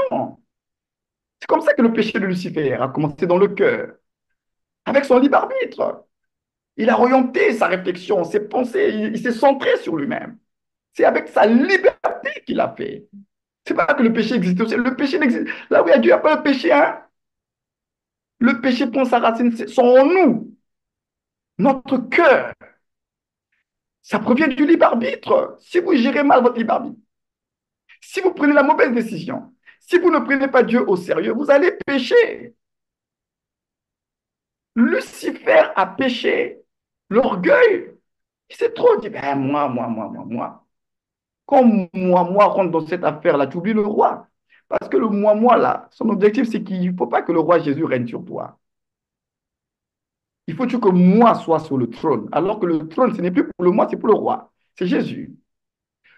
Donc, c'est nous qui prenons les décisions. Maintenant, cet orgueil-là, comment il fait pour naître en nous ou bien pour demeurer en nous? Parce que ça passe par nos cinq sens. Ça passe par ce que l'on vit, ce que l'on entend, ce que l'on a reçu, ce que l'on a vécu, ce que l'on a expérimenté. Toutes ces choses-là qui appartiennent à notre vie. Dans la manière dont nous allons les apprécier, dans la manière dont nous allons les interpréter, ça va emmener soit la reconnaissance, soit ça va emmener l'orgueil. Il a vu qu'il était bien, il était dans de bonnes conditions, Dieu l'avait béni, etc.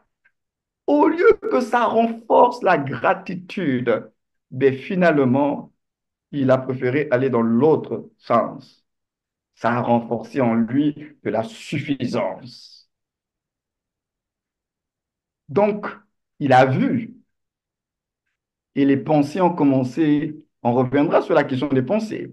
Et puis, ça a déclenché le système des pensées. Il a commencé à réfléchir, mais je ne suis pas n'importe qui quand même. C'est quand même moi qui fais ci, c'est moi qui crée l'atmosphère, c'est moi qui fais ci, regarde tous ces anges qui sont soumis à moi. Les pensées du cœur. Il a commencé à se voir supérieur. On se dit que même la place que j'ai là, je mérite plus. Je mérite plus. Moi, il me faut le trône. Moi, il me faut... Je mérite plus. Tu ramènes ton jeu dedans. Quand tu commences à ramener ton jeu dedans, je mérite plus. Je suis quand même plus spirituel que les autres. Je prie plus que les autres. Je suis quand même là depuis longtemps. Et je. Sache que tu es sur une pente, la même pente que Lucifer avait. Je mérite plus.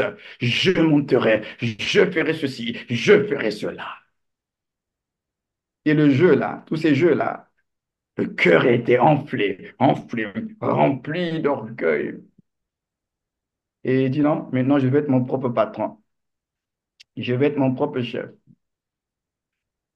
Je préfère être indépendant pour ma propre gloire. Pourquoi c'est toujours lui? Moi aussi.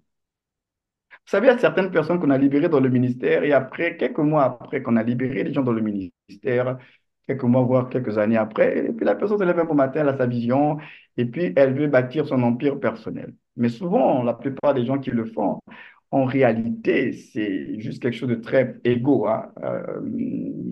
Moi aussi, je veux avoir mon petit royaume. Moi aussi, je veux avoir des gens qui vont m'appeler Daddy. Parce que tout le monde aime Daddy, la paix de Daddy, là. Moi aussi, je veux être un père. Moi aussi, moi aussi. Tout le monde veut le fameux moi aussi. Moi aussi, il faut qu'on m'appelle fondateur. Et souvent, les intentions du cœur ne sont pas pures. Et les gens s'en vont comme ça. Parce que moi aussi, je veux être daddy. Hmm. Est-ce que c'est ça le but de la vie chrétienne? On peut être des ministères et puis on travaille ensemble. J'ai remarqué cela dans les églises. Je ne parle pas que de nous, je parle dans les églises autour de moi, des amis pasteurs. Vous reconnaissez quelqu'un dans le ministère, même pas une année après, il va dire, bon, moi, Dieu m'a appelé ailleurs, je dois faire mon truc. Alors, je crois que Dieu appelle des gens ailleurs. Moi, je crois que Dieu peut donner une vision à quelqu'un. Moi, je crois cela. Mais souvent, ces gens-là, quand ils le font, ce n'est pas dans le bon état d'esprit. Parce que pourquoi lui, moi aussi? L'orgueil, l'orgueil. Lucifer, l'orgueil. Ça va mener à la rébellion. Et de la rébellion, ça amène à l'obstination. On est obstiné dans le mal et on reste là. Je pense que le Seigneur, quand il a vu que le gars, il était orgueilleux, il a basculé dans la soumission et la rébellion, il est obstiné dans le mal. Le Seigneur dit, le type là, il n'y a même pas un moyen de repentance pour lui. C'est même pas la peine pour lui. Obstiné dans le mal. Quand tu es obstiné dans ta position, tu ne veux pas changer. Pour toi, c'est ça et je vais rester dans ça là. Qui va même te faire changer d'avis? Qui va le faire? L'obstination est démoniaque sans qu'on s'en rende compte. Je ne parle pas de la persévérance et de la détermination du chrétien. Tu persévères dans la vérité, tu es déterminé parce que Dieu l'a dit. Mais quand tu es obstiné dans ta voie, là, tout le monde te dit que c'est pas bon. Tout le monde rend témoignage que ce truc-là, toi, tu dis non, non, non, non, moi, Dieu, Dieu, Dieu. Et souvent, tu vas te casser la figure. Tu es obstiné. Il y a des chrétiens comme ça, obstinés, têtus, endurcis. Ton propre cœur n'est plus souple.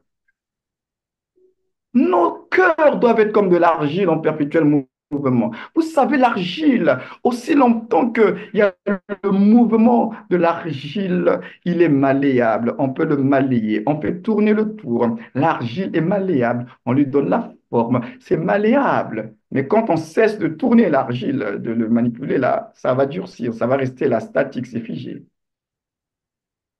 Il faut être dans le mouvement. Dieu, avec les choses de l'esprit, il faut être flexible. Dieu, il est dynamique. Dieu est en mouvement. Il ne faut pas être borné. C'est ce que je veux dire. Ne soyez pas borné, obstiné. À un moment donné, il faut se laisser conduire. Il faut, hein, à un temps, pendant une saison, Dieu a peut-être travaillé comme ça avec toi. Alléluia. Mais il ne va pas toujours le faire. Beaucoup de chrétiens, on est bornés, obstinés. Il faut suivre le mouvement. C'est lui le potier, c'est pas toi. Toi, tu n'es que l'argile. Alors, en tant qu'argile, laisse-toi être modelé, façonné par le potier. Mais il y a beaucoup de chrétiens, non, non, non. Ils suivent le mouvement de Dieu. Ils sont bornés, statiques. Alors, vous savez, quand l'argile cesse d'être dans le mouvement, qu'est-ce qui se passe? Ça va durcir. Et quand ça a durci là, et qu'on se rend compte que ma main, ce n'était pas la forme qu'il fallait, qu'est-ce qui va arriver à cet argile-là? Qu'est-ce qu'on va devoir faire? Quand ça a durci là, qu'est-ce qui va arriver? On va casser. Il y a une différence entre casser quelque chose qui a durci et puis donner une forme dans quelque chose qui est malléable, qui est dans le mouvement. Quand tu es dans le mouvement de l'esprit, tu restes malléable. Quand tu es flexible à l'esprit, tu restes malléable. Mais quand tu es borné, rigide à l'esprit, à un moment donné, Dieu va te casser parce que tu es devenu tellement dur, il va créer une situation qui va te briser, alors que ce n'était pas ça l'intention de départ. Mais tu es dans une position où il n'a pas le choix. Tu n'es plus malléable. Et c'est là où il y a des brisements parce qu'on n'est plus malléable. Apprenons à être flexible avec l'esprit. Avec l'esprit des amis, il faut être flexible dans nos propres vies d'abord. Arrêtez de dire, oui, on l'a toujours fait ci et ça ne changera pas. Qui vous a dit? Il y a des choses que Dieu fait dans nos vies pour une saison, mais ce n'est pas pour tout le temps. Mais si vous êtes prisonnier d'une saison, après vous allez bloquer l'évolution de ce que Dieu veut faire dans vos vies. Ça va poser un problème. Ce soir, j'ai voulu insister et nous reviendrons là-dessus pour les quelques minutes qui nous restent là. On va pas se repartir en salle, on va prier tous ensemble là. Que vraiment, on ne fait que prier que l'esprit de repentance s'éveille en nous. Parce que le problème de Lucifer, c'est que si Lucifer avait l'esprit de repentance, si Lucifer était pour lui reconnaissant de la grâce qu'il avait reçue de Dieu, Lucifer n'allait pas tomber. Mais comme Lucifer a oublié la source, il s'est retrouvé dans les problèmes. Or, dès l'instant où tu oublies la source et tu bascules dans l'insoumission, sache que les défis et les challenges spirituels de ta vie, tu ne pourras rien faire parce que tu as ouvert les portes. Donc, comprenez ce soir que ce n'est pas le simple fait de dire au nom de Jésus que vous réglez les problèmes spirituels. Commencez, puisqu'on a la réunion d'aujourd'hui, puisqu'après on a toute la semaine jusqu'à vendredi, donc à partir de ce soir, commencez à réexaminer bien votre cœur. Est-ce que j'ai un cœur reconnaissant? Est-ce que je suis reconnaissant aux grâces que j'ai reçues de Dieu? Est-ce que je marche dans l'obéissance de la parole de Dieu? Et plus encore, vis-à-vis de vos responsables respectifs, est-ce que je peux dire que je suis un chrétien qui est soumis à l'autorité de mes responsables, que ce soit les anciens, que ce soit le PP, est-ce que je suis soumis à leur autorité? Ça veut dire quoi en termes imagés? Ça veut dire que, puisqu'on va essayer de faire comme une équation, si l'apôtre n'est pas soumis à Dieu, ça va être un problème pour que Dieu puisse davantage l'utiliser parce qu'il n'est pas soumis à Dieu. Le PP est soumis à l'apôtre. L'apôtre fait confiance, l'apôtre le bénit, l'apôtre prie pour lui, etc. Quand ça ne va pas, il y a des choses qui ne vont pas, il demande le conseil, l'apôtre qui prie pour lui. Mais non, sous le PP là, il y a les anciens. Est-ce que les anciens sont soumis au PP?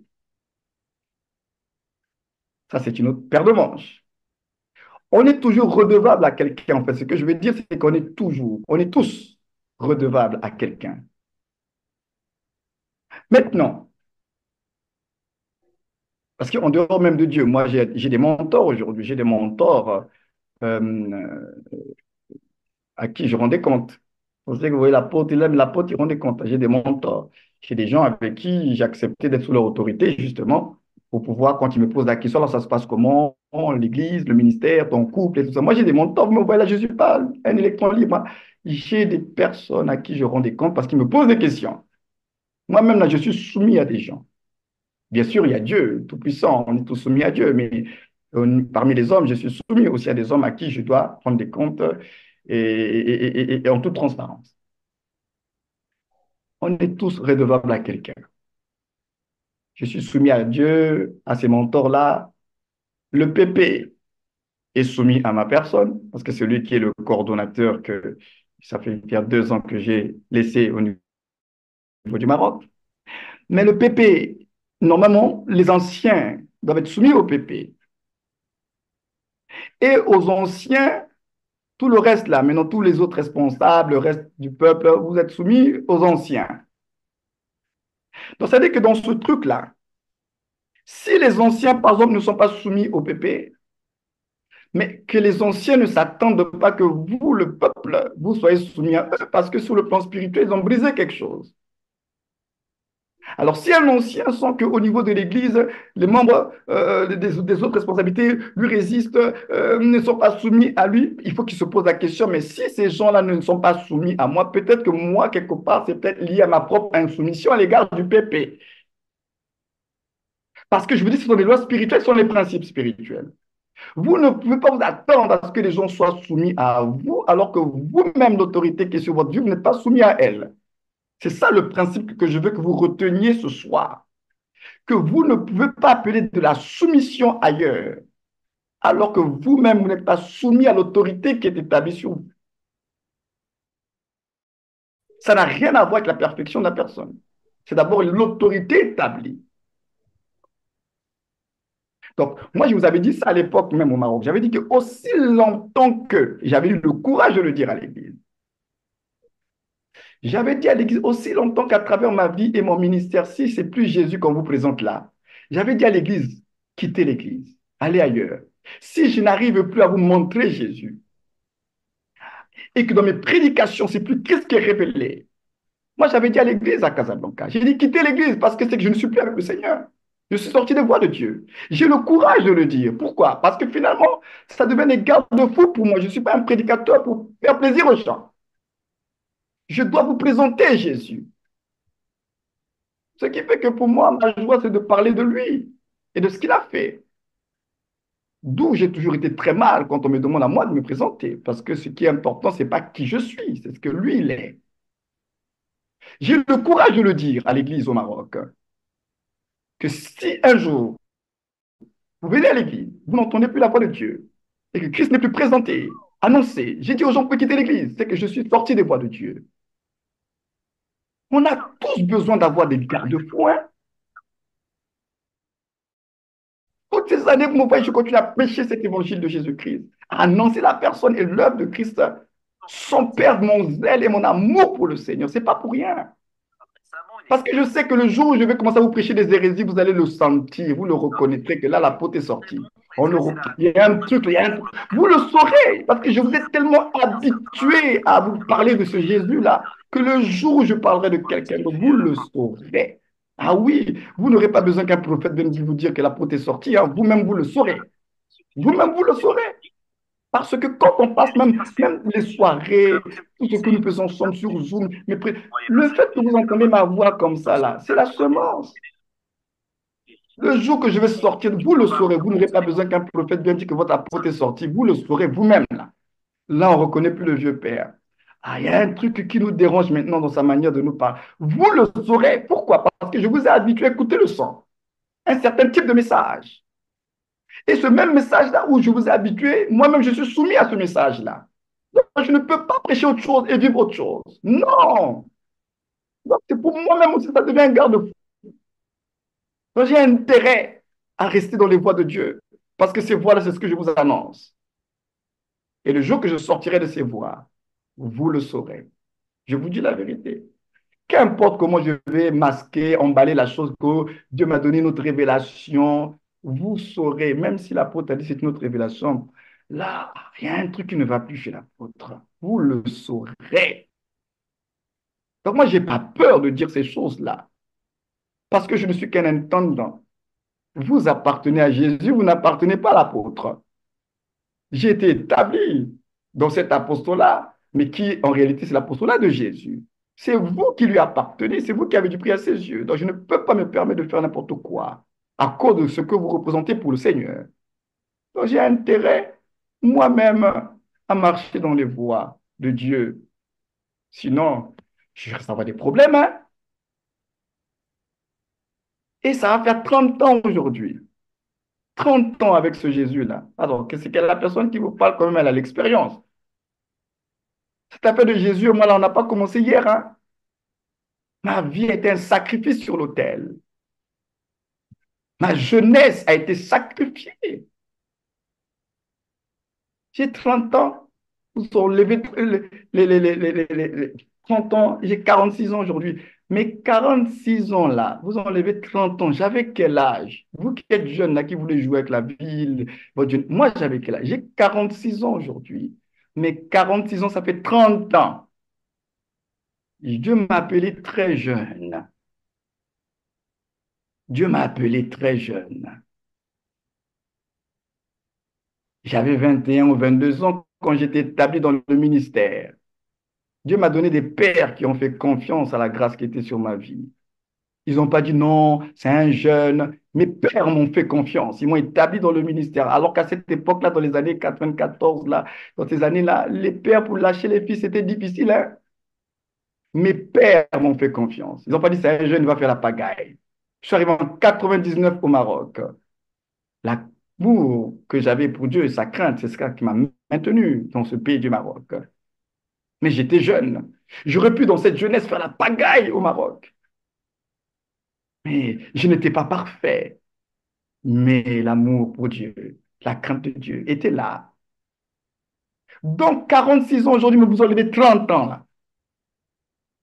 Et Dieu m'avait dit à l'époque, je ferai de toi un signe pour la jeunesse, afin que l'on sache que l'on peut être jeune et être consacré à Dieu par toi. Aujourd'hui, je vais par-ci, par-là, reçu par-ci, par-là, par des autorités, par des grandes personnalités. Je parle à des pères et des pères m'entendent et ils m'écoutent parce que Dieu m'avait dit, tu parleras aux pères. Ils sauront qu'on peut être jeune et être consacré à Dieu. On peut être jeune et être sérieux. C'est pourquoi il m'avait dit, je ferai de toi un signe pour la jeunesse. C'est pourquoi tous ces jeunes qui sont venus au Maroc là, qui sont après devenus vos responsables là. Mais quand ils sont arrivés au Maroc là, ils m'ont trouvé là. Si j'étais un responsable, un voyou là, un jeune voyou là, ils allaient peut-être pas être ce qu'ils étaient, hein. Ils ont trouvé au Maroc un modèle de foi et de consécration. Ça les a inspirés, eux tous là. Ils sont tous venus avec leurs manquements. Mais ils ont trouvé un jeune pasteur au Maroc qui les a inspirés. C'est pourquoi je vous dis, vous n'avez aucun prétexte à ne pas vous attacher à Dieu. Parce que Dieu vous rappellera, mais votre apôtre là, il avait quel âge quand je l'ai appelé? Vous qui voulez vous cacher derrière la jeunesse, on est encore jeune. L'apôtre a 46 ans, c'est vrai, mais les 46 ans de l'apôtre là, vous enlevez 30 ans de sa vie. 30 ans de ma vie ont été consacrés au Seigneur. 16 ans de vie profane. Donc il m'a laissé juste 16 années en tant que païen. Sur mes 46 ans, j'ai passé 16 ans de vie en tant que païen et les 30 autres années de vie, c'est en tant que fils de Dieu. Donc, vous n'avez pas des raisons et des prétextes de dire non, on est jeune. Hein. Non, vous n'avez pas de prétexte. Je suis là pour vous rappeler. En fait, ma vie est un message sans même que je dise quoi que ce soit. Dieu, mais lui-même, là, il est le message. Il n'est pas que un message, il est aussi lui-même, sa vie est un message. Sa vie est un message. C'est pour vous encourager, pour dire que c'est possible. C'est possible. C'est possible. Dieu n'a pas de chouchous. Dieu ne fait pas de favoritisme. Il nous aime tous. Ce que Dieu a fait pour moi là, il peut le faire avec vous. Vous êtes la nouvelle génération. C'est pourquoi nous investissons dans vos vies. Nous voulons que vous fassiez mieux que nous et que nos erreurs en tant que pères, que vous les fils, que vous fassiez mieux que nous. Le rôle des pères, c'est que les fils aillent plus loin qu'eux. Et ma réussite et ma fierté, c'est de voir chacun de vous aller même plus loin. Et là, je suis fier du Seigneur. J'ai investi dans des vies, j'ai semé, voilà les résultats. Chacun de vous va exploser.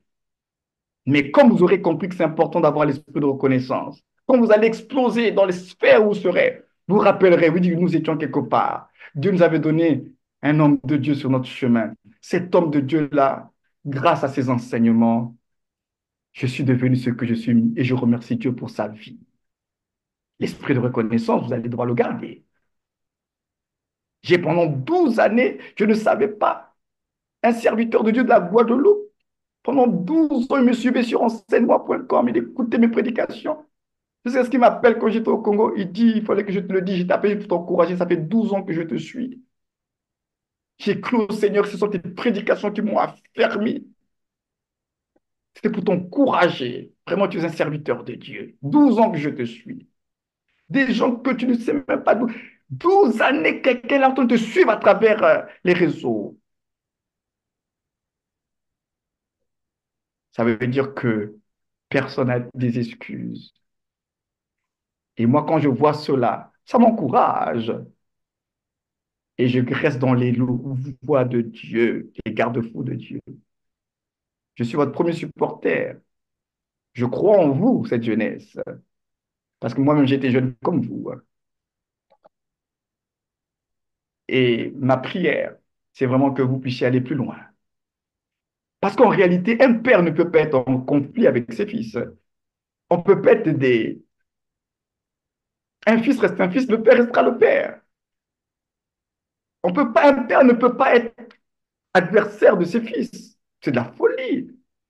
Le père restera père. Même si le fils de archibishop, lui, restera le père, la source et le repère. Donc, mon cœur, c'est que tous les fils et petits-fils là, que Dieu nous a donnés à travers cette vision au Maroc, toutes ces générations qui sont passées, que les paroles que vous avez reçues, que ça vienne de moi et des fils que j'ai engendrés dans la foi, dans le ministère, qui sont vos pasteurs, vos responsables, que ces semences-là portent du fruit. Et que demain, vous quitterez le Maroc, vous serez ailleurs. Mais il y a un fruit qui est là. Et dans ton histoire, dans ta mémoire, tu sauras que oui, quelque part, je suis passé par un pays quand même. Si je n'étais pas passé par ce pays-là, je ne sais pas qu'est-ce que j'allais devenir. Quand même, c'est mon passage au Maroc quand même qui a fait bousculer les choses.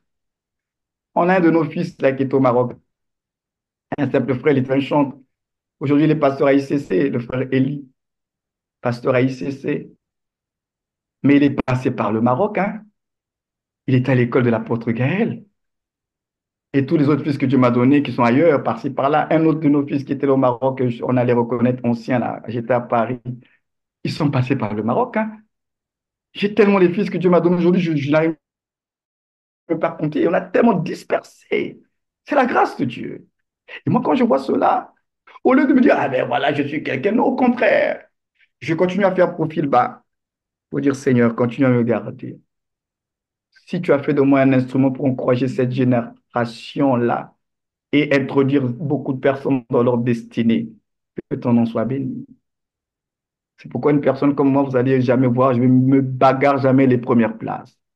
Je pense que le peu de temps, ceux qui étaient là il y a 4 ans, il y a 2 ans au Maroc, vous avez vu, ceux qui m'ont découvert pour la première fois. Je ne suis pas quelqu'un de compliqué. Je ne cherche pas à être devant. C'est comme ça que Dieu m'a appelé. Je sers Dieu dans la simplicité, mais avec un cœur pour Jésus. Non, on ne se bagarre pas à montrer je suis un super apôtre, recevez-moi, etc. Non, on ne cherche plus ces choses-là. On ne se bat pas pour ça. C'est comme ça. C'est pourquoi les sujets que nous sommes en train d'aborder sont tellement sérieux. Vous voyez le combat spirituel sous un autre œil. Comme ça, quand vous allez faire des prières, ne vous précipitez plus à prier au nom de Jésus maintenant. Beaucoup de gens ont eu des retours, comme on dit des retours là. Vous avez fait des prières et vous avez eu des retours. Vous avez eu des retours qui vous ont fait beaucoup de mal parce que vous avez prié dans le mauvais état. À partir de ce marathon, maintenant, ça va vous aider. Comment vous allez prier? Ne priez plus comme ça, tout va au nom de Jésus. Avant d'utiliser le nom de Jésus, veillez d'abord à votre propre cœur. La Bible dit dans 2 Timothée 2, verset 19, quiconque invoquera le nom du Seigneur, qu'il s'éloigne de l'iniquité. Donc, on n'invoque pas le nom comme ça, les amis. Veillez toujours, est-ce que je ne suis pas redevable quelque part? Quand tu sens que tu es redevable à un péché quelconque, la grâce de Dieu est là pour te dire, mon fils, réponds-toi, reviens à Dieu. Mais ne sois pas redevable au péché. N'ayez aucune dette avec le péché. N'ayez aucune dette avec le péché. La seule dette que nous avons, c'est l'amour, comme dit la Bible. Le péché, on est tombé, ça arrive, mais relève-toi, réponds-toi et avance. Mais n'aie pas la dette du péché. Parce que si tu es redevable au péché, sans que tu t'en rendes compte, tu donnes le droit légal à ton ennemi de te frapper. Donc, si tu as compris que la redevabilité au péché, la dette au péché te rend redevable et que tu donnes par cette redevabilité le droit à Satan, aux démons, aux sorciers de ta famille de te taper dessus, alors ton regard vis-à-vis du péché va changer. C'est ce qu'on appelle la repentance, métanoïa, changement de perception, d'idée, de pensée à l'égard de cette chose-là. Donc voilà les amis.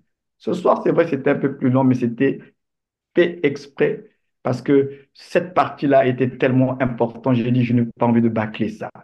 C'est la vie des gens quand même. C'est la vie des gens et on ne peut pas bâcler de tels sujets. Maintenant, on va prier le Seigneur. Nous avons entendu beaucoup de choses ce soir, mais vous aurez compris que tout part de notre cœur et de comment on conçoit la soumission. On a lu beaucoup de textes que vous allez peut-être revoir après. Si vous n'êtes pas soumis à une autorité, le monde des esprits ne vous sera pas soumis. C'est aussi simple que cela.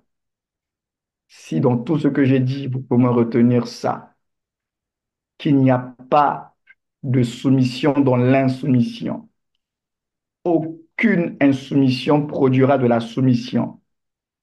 La soumission appelle la soumission. C'est parce que je suis soumis qu'on sera soumis à moi. Si au moins ça vous retenez dans tout ce que j'ai dit ce soir, ça sera la chose la plus importante.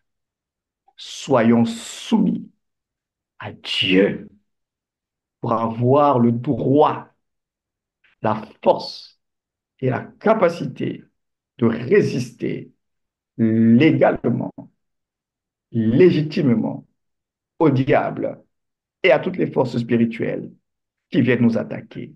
Alors, les 5 minutes qui vont nous rester, puisque je dois terminer là, à 22 heures, à faire 2 heures, normalement c'est 1h30 de réunion, on va prier. On va prier pour que on ait le cœur de Dieu. Qu'on ait le cœur de Dieu. Le cœur de Dieu. On a besoin du cœur de Dieu. Et qu'on marche dans la soumission. Alléluia. Manda roche teke. Maintenant, maintenant, maintenant, maintenant,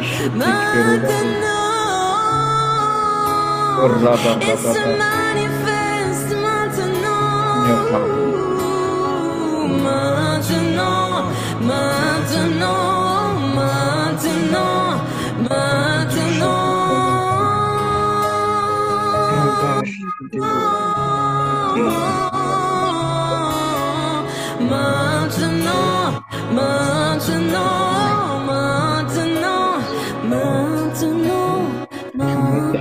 D'abord, c'est le seul qui semble faire gémir les Seigneur.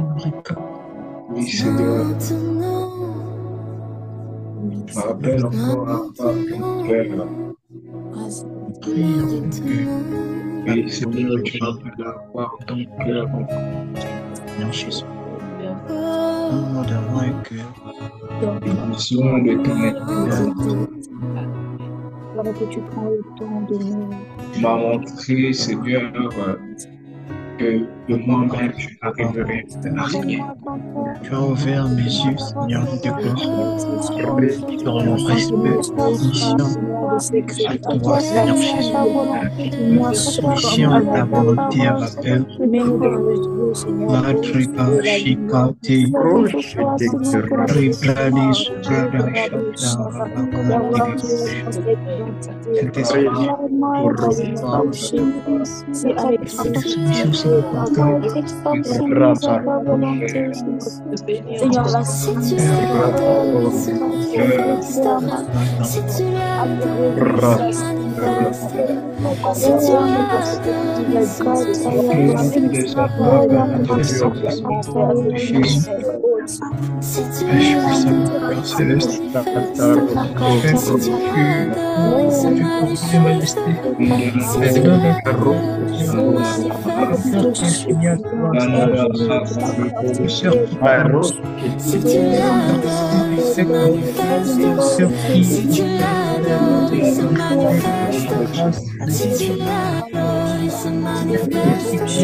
la Aide-nous de savoir ce qu'elle ressemble. Si tu l'adores, il se manifestera. Si tu l'adores, il se manifestera. Si tu l'adores, il se manifestera. Si tu l'adores, il se manifestera. Si tu l'adores, il se manifestera. Si tu l'adores, il se manifestera. Si tu l'adores, il se manifestera. Si tu l'adores, il se manifestera. Si tu l'adores, si tu l'adores, si tu l'adores, il se manifestera. Si tu l'adores, il se manifestera. Si tu